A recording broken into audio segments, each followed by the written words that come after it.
welcome back to episode 2 of Girls Lifting Series. What are we chatting about today, Zoe? We're talking about where to start in the gym if it's your first time. I think if you're starting out first, it's really important to get any niggles assessed. So if you've had any kind of shoulder pain in the past, hip pain, knee pain, whatever, it's important to kind of be cleared by an allied health professional or maybe just given a little bit of guidance. Yeah. Starting with friends, having a bit of a community is going to be a really good one. It's going to keep you motivated and on track. So I think your group classes is going to be a really good place to start there. Yeah. Structuring a training block. There's a lot of kind of group gyms here that will periodize a training block, which will really help you kind of actually improve your strength and go heavier, which is always really important. We do not want to be lifting the same weight for years on end. Steady but sustainable progress. 100%. Want to provide enough stimulus to the bone and muscle to actually get that progression and functional ability as you age as well.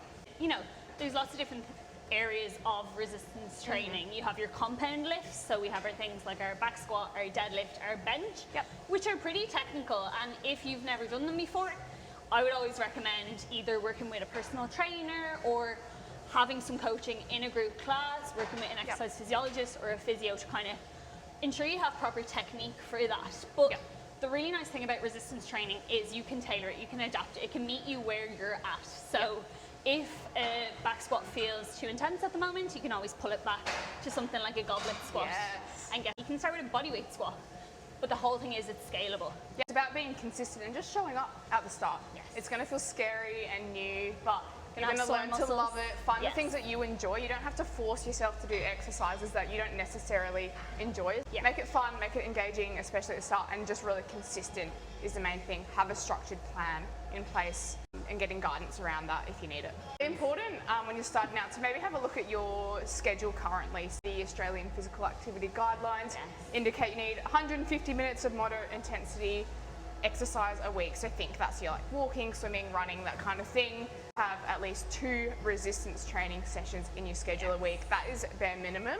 Anything more, you're going to get more benefit out of. So you want to build up to that. It's a big goal at the start, but you work up to it slowly. You don't need to start at that 150 minutes. Slowly build up. You'll get there. Whenever I'm kind of starting a plan for someone or introducing them to strength training, I always kind of break up upper and lower body. And I think in the lower body, I think about your hips as your stable base. So the stronger your hips, the stronger your lower body exercises are going to be. Kind of working from the hips down is a really nice way to look at it.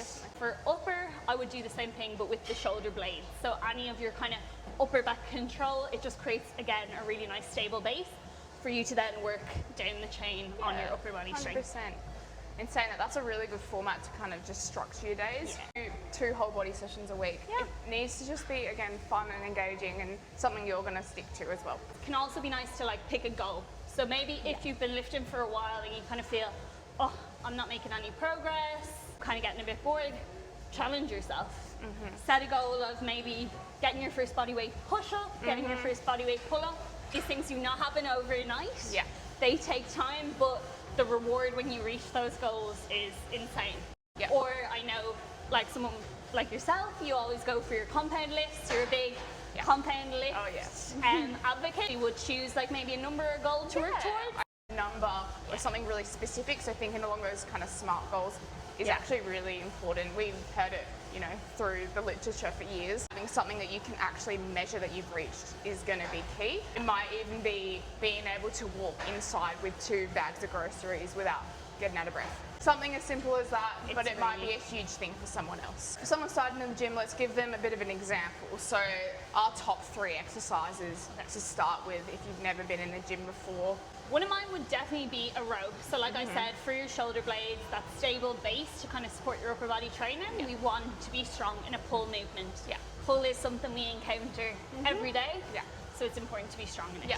It's really important that we strip back a type of back squat or a squat kind of movement. So starting with the goblet squat, it's not as overwhelming. We can really work on the depth and build it up really heavy before we get into some nice compound lifts, a bit of a back squat there. Maybe one other could be a push-up, a really nice, again, upper body movement that looks at that pushing endurance. You think about that, it's going to be another movement that we encounter day to day, but also like the goblet squat, really scalable. So there is so many levels to push-ups, and a nice one to start with if you're the type of person that wants to set yourself that goal of a body weight push-up to work towards.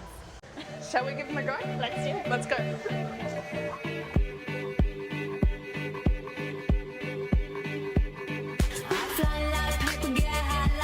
If you catch me at the border, I got visas in my name. If you come around here, I'll make them all day. I get one down in a second if you wait. This is a nice incline push-up that you can do at home. See how many you can do in 60 seconds. Thanks for listening, and stay tuned for episode 3 of Girls Lifting Series.